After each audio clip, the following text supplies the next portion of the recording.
Mark from Tactical Edge, and I'm at my gym, The Best Defence in Arbroath, and I'm just wanting to do a short video for you.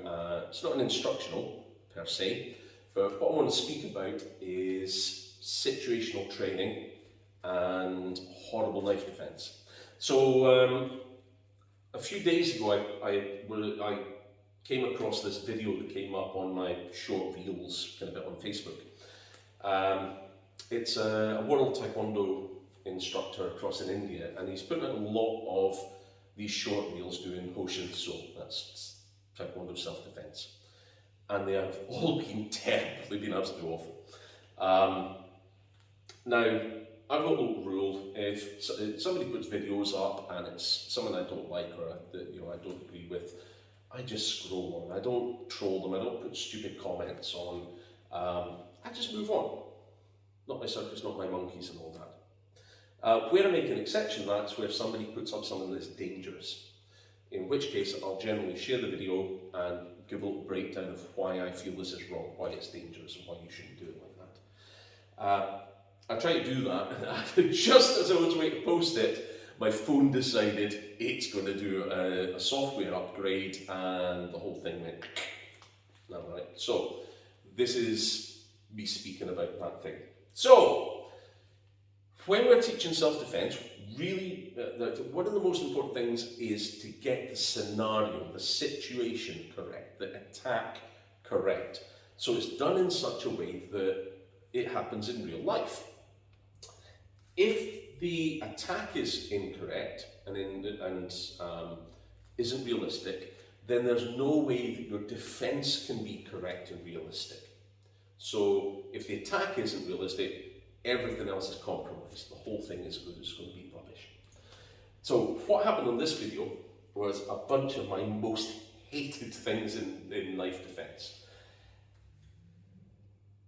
The attack, let's start with that. So what we had was, the instructor had a young girl, quite lightly built young girl, much bigger bloke playing the attacker. So the guy's standing there with a knife and he does the super duper overextended single thrust to the abdomen and freezes still for the girl to do her 5 things of death kung fu. Okay? Now, I worked in I did the doors for over 20 years. I did some other stuff as well I can't really speak about on here because I'm getting lots of trouble. But I worked in some places where weapon carrying was endemic. Everybody was tooled up. And unfortunately, or unfortunately depending on how you look at it, I faced a lot of attacks with weapons. I've had a lot of people try and stick one of these things in me and put extra holes in me that, the good Lord hadn't intended to be there. Yeah. I also witnessed a lot of these things happening as well. A lot of attempted stabbings and all sorts of stuff like that as well. And I never, ever had anybody try to stab me like this and freeze. Okay? I never saw it happen either. So that was the first problem. Now, because the attack was compromised, the defense was compromised as well. And she did a couple of my most hated things. So the guy does this big overextended thrust. She steps back and does an X-walk. Yeah? She then brings her hand across, grabs the guy's hand, brings it up, single-handed kotegashi, single-handed wrist reversal, and just flips him over. The guy falls on the ground, she puts his hand on the ground, stands on his wrist so he drops the knife. Yeah? So by this point, I'm banging my head off the wall and stuff and turning funny colours. So let's dissect this as to why people really need to stop doing this. Okay? So first thing is, as I said, nobody does that in real life. Okay? This isn't the Three Musketeers, the guy doesn't have a rapier, he's not coming in with a big punch. Okay? So whenever this has happened to me, what's happened is the person tries to make a point of attachment, so he tries to grab a hold of you, so it might be clothing, could be an arm, could be your hair, could be around the neck or something, and this thing goes like a sewing machine, yeah? So this thing is going in and out really fast, rapid. Okay, he may be varying the angle to get round arms and stuff, but this thing is working you over. As well as that, there's a lot of forward pressure. He's trying to, he maybe try to spin you, pull you. Okay, if he's got a hold of you here or something, he's maybe pushing you backwards. He's possibly his hand across the face doing it. There's a lot of pressure there. All right. So because the attack doesn't overextend and freeze, you are not going to be able to use an X block like that. Okay. This is traditional X block as opposed to the split X, which is excellent and a totally different thing. Okay, we'll come to that another day. Now, if you think about this, if you watch the action of my arm, if you imagine if he was to try to X block that on my wrist, the block's going to be here, but what is going to still happen is there's still going to be extension, because my arm isn't going to miraculously just stop because he blocked me. Yeah. So this is simply possible going to get down and you're still going to get tagged. So it's not stopping the extension from coming forwards and stabbing you, but really importantly, it's doing nothing to stop the retraction of the arm. Okay, and really stab me again, he's got to bring this arm back, retract and extend. Okay, so that's not done. Now, because this is in motion, you're not going to be able to block, bring that hand round, grab the hand and wrist and turn it into a wrist reversal. Now, the wrist reversal is a good technique. Yeah, it's truly a joint break. But to be done properly, you really want to be using two hands, a hand and an arm, and you have to have body movement in with it as well. It's got to be done correctly. Grabbing somebody's hand and just going whoop like that, unless the person weighs about as much as a pencil or something, and you are like 200 times bigger than them, you're not going to throw them in it. Okay, so it isn't going to work.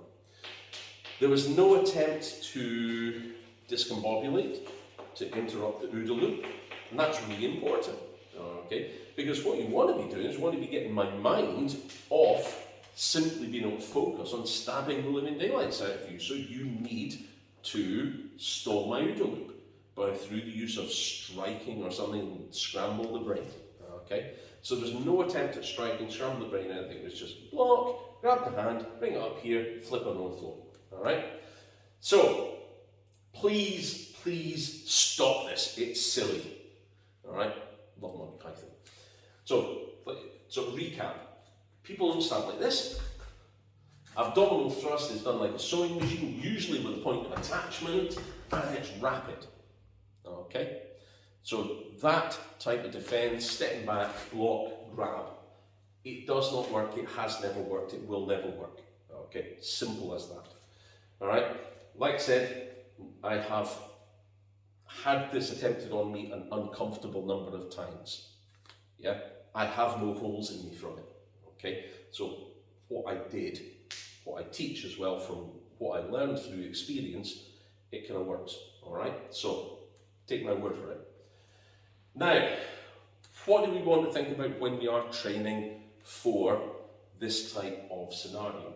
Well, most people will not pull a knife out and walk up to you with the knife and I'm going to stab you in the guts now, okay? Alright? If you think about it, when you're training for self-defense, the student's goal is to seek safety. The student's goal is not to fight. The student's goal is not to hand out an educational beatdown. Your goal in self-defense is to seek safety. So if I see you pull a knife out and you start moving towards me, I'm going to be trying to do the Linford Christie School of Martial Arts and make a tactical withdrawal. I've seen more people hurt, severely injured, even killed because of ego than almost anything else. Because people think, rather than thinking, oh wait a minute, I don't need to fight this person, fighting is stupid, I'm going to get away. This isn't that important. And too often what happens is what starts out with somebody thinking that it's just a bit of push me, shove you, or a little, a normal fight, the next thing you know, the guy pulls a blade or a gat or something, and it's a totally different world. Okay, so if you're able to get away, get away. But to be honest, sometimes you can't. Sometimes there is no safe avenue of escape. So in those circumstances, yeah, you're going to have to go hands-on. Yeah. So I'd be looking for an equalizer. I'd be looking for some sort of tool that I can use to even the playing field a little bit. Even better if I can find something that lets me keep a bit of distance, even if it's just picking something up and throwing it in the guy's face to be able to make my escape. That's great, all right? But like I said, don't want to go into the actual application of self-defense here, because I'm here on my own and Bob isn't a very good partner. So when we're training, things that you might want to think about is, well, like I said, most of the time, the weapon is going to be in concealment. So he's going to have maybe a fixed blade in his back pocket. I have a friend of mine that they were in a pub in Edinburgh many years ago, and a guy walks into the pub, and they're sitting there just having a drink after work. And as the guy goes to the bar and moves and stuff, they see this humongous kitchen knife stuck in his back pocket, sticking out. And so they dropped a dime, phoned the cops, followed the guy on the phone to the cops the whole time until the feds pulled up and lifted him. Okay, because he was very obviously up to no good. Yeah. So the weapon could be, a fixed blade in a pocket. All right, could be in a trouser pocket here, could be in a jacket pocket or something, down the back of the trousers, all that good stuff. Okay, the weapon is in concealment somewhere. So what usually happens is, and I'll tell you, if once again, I have a checkered background and some dodgy jobs and stuff I've done in the past. If I was wanting to use a weapon on you, I wouldn't advertise it. This thing would be concealed until actually you need to use it, all right? And your bad guys do that, yeah? So this thing is hidden away. So I need to be able to access it and draw it. The bad guy has to access and draw the weapon. So this is a really, really important thing to put in your training. Yeah. So rather than start here and go, okay, we're defending against this, all right? Get the student to have the weapon in a pocket, or if you're not in street clothes, have the weapon somewhere where they've got to get to it. Start the scenario and things, and then think, okay, well, how are they going to draw the weapon? Okay. So we're looking for unusual movement. So unusual movement, you think about it, if I'm in your face and we're having an argument or something, and you see me put my hand in my pocket or reach a hand around, this is noticeable unusual movement that should scream to you, weapon. So what we immediately do is we want to pin that hand in so they can't draw the weapon and leather them. Attack the CPU, or attack the groin, attack the legs, take their mind off things, destroy the limb, all that good stuff. All right. So if I can't draw the weapon, I can't use it on you. All right. People tend to become weapon fixated as well. So if I'm fixated on getting this weapon out, I'm not thinking so much about the fact that you're taking this elbow and repeatedly driving it into me. Get the idea? So that's a really important thing and a more useful thing to drill than, get my drift, yeah? Now the X block itself, like I explained to you, because this is in motion, it's still going to stab you, it's not going to stop the attack, it's doing nothing. The X block itself, the problem with this as well is that not all of your bad guys out there are stupid. A lot of them, through a process of Darwinian chav evolution, have figured out how to do some pretty nasty stuff with weapons. Okay, I met guys when I was working who understood things like engaño in Filipino martial arts in Cali. So they understood that if they flashed the weapon up here, you bring your hand up to block it, and boom, they would take that arm. They understood these things. If you think about the dynamics of an X block as well, if I have the blade turned in an inverted edge, that some people do, and it's something that we teach, if you block with that X block, I will take both your wrists on retraction. I will cut all the flexor tendons in both wrists potentially. You're going to be bleeding significantly. All this is something we try to protect. That's why we use the back of the arm so much. Even if I don't have an inverted grip, if I thrust and then roof, or thrust and then shield kind of action, once again, it's going to cut wrists and stuff. Yeah. So it's a non-starter for a lot of reasons. Okay. So a little bit of information for you there.